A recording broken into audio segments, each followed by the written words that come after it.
Desligue o ruído e conecte-se aos factos. Temos 10 estadias num dos hotéis de luxo Alma Lusa na Comporta.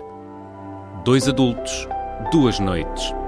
Assine hoje o Observador com até 58% de desconto e habilite-se a ganhar. Tudo em observador.pt.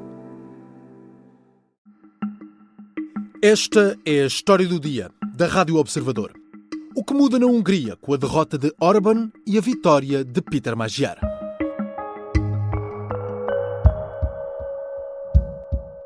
Világos, a választási eredmény számunkra fájdalmas. O resultado da eleição é doloroso para nós, mas é claro, a responsabilidade e a oportunidade de governar não nos foram dadas.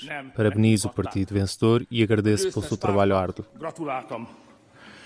Nektek, önöknek köszönöm a rengeteg munkát. 16 anos depois de ter chegado ao poder, Viktor Orbán assume a derrota. É uma saída pela porta pequena. Orbán fala de um momento doloroso perante uma derrota estrondosa com o principal opositor a conquistar uma supermaioria. Péter Magyar vence as eleições na Hungria. Caros compatriotas húngaros,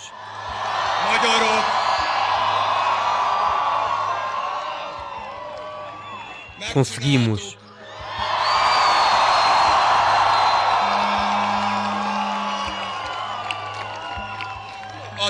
O TISA e a Hungria venceram esta eleição.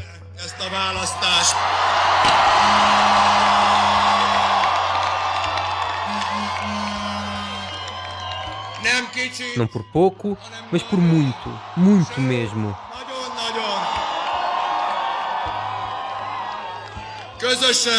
Juntos derrubámos o regime de Orbán, juntos libertámos a Hungria, reconquistámos a nossa pátria. Obrigado. Péter Magyar consegue mais de 50% dos votos e vai ter uma maioria de 2/3 no Parlamento húngaro. Hoje, falamos do que muda com esta derrota de Orbán, apontamos os principais objetivos de Magyar e abordamos o clima de satisfação entre os líderes europeus. Fazemos uma ligação a Budapeste para conversar com a jornalista Madalena Moreira, enviada do Observador à Hungria. Eu sou o Miguel Cordeiro e esta é a história do dia de segunda-feira, 13 de abril. Madalena, bem-vinda. Obrigada, Miguel. Já estás fluente em húngaro depois de tantos dias na Hungria? Sei dizer o nome de 3 partidos e de 3 líderes políticos e acho que foi o que foi preciso. Já não é mau, já não é nada mau. Bem, mas vamos ao que aconteceu nesta eleição da Hungria. Viktor Orbán sofre uma dura derrota, Péter Magyar consegue um resultado impressionante. Estiveste em reportagem nos últimos dias na Hungria. Foste percebendo esta vontade da mudança? Eu perdi a conta às vezes que eu vi as pessoas definirem estas eleições como uma eleição histórica, porque não foi a primeira vez que Viktor Orbán enfrentou a oposição numas eleições e que havia esta esperança que Viktor Orbán pudesse cair, mas foi a primeira vez que a esperança era realista, que havia esta possibilidade concretizável de Viktor Orbán cair. E toda a gente com quem eu falei me dizia: eu nunca vi umas eleições assim, eu nunca experienciei isto, só se fala sobre eleições e sobre a possibilidade do regime cair. E Péter Magyar conseguiu mesmo isso, conseguiu derrubar um regime com 16 anos, essa liderança de Viktor Orbán. Consegue também Péter Magyar não só isso como uma supermaioria. Estamos a falar aqui de uma maioria de 2/3 e estamos também a falar de algo que acaba por ser comum na Hungria, certo? É comum na Hungria que Viktor Orbán desenhou, porque ao longo dos últimos 16 anos ele fez uma série de reformas eleitorais e criou uma nova Constituição. E com essas reformas e essas novas leis que ele impôs, ele tornou necessários os 2/3 do Parlamento para uma grande parte das decisões.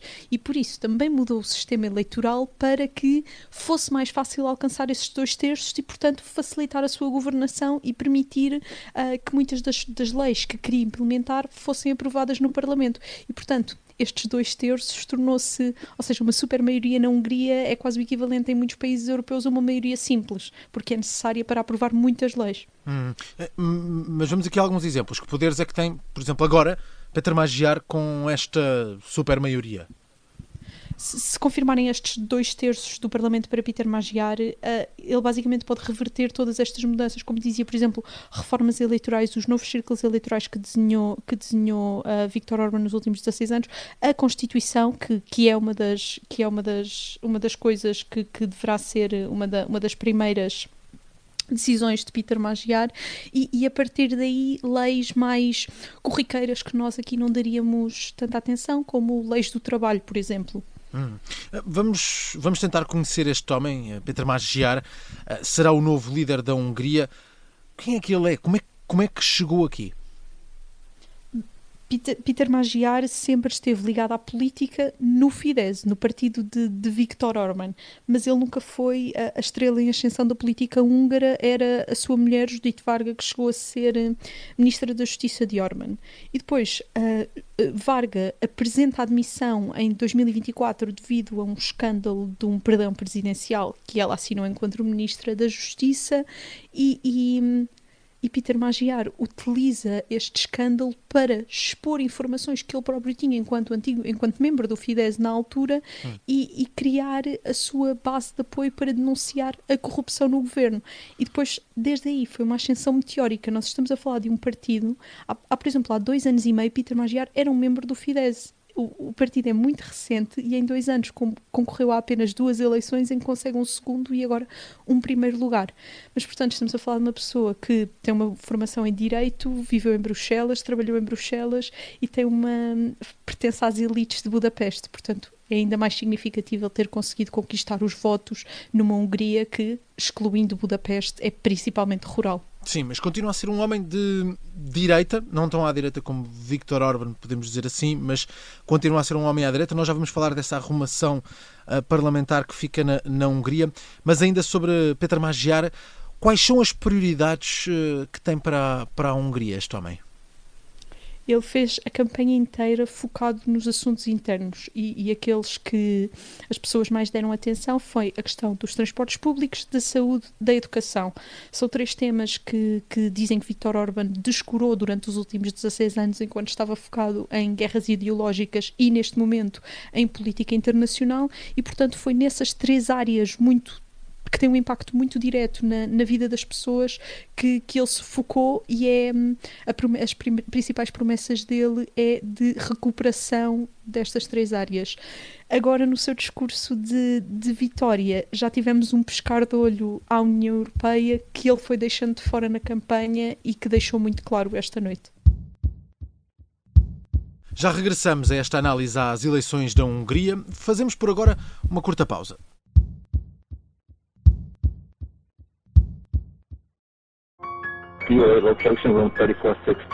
As testemunhas, as mensagens e os vídeos que ajudaram a polícia a desvendar a forma como Renato Seabra assassinou Carlos Castro em Nova Iorque.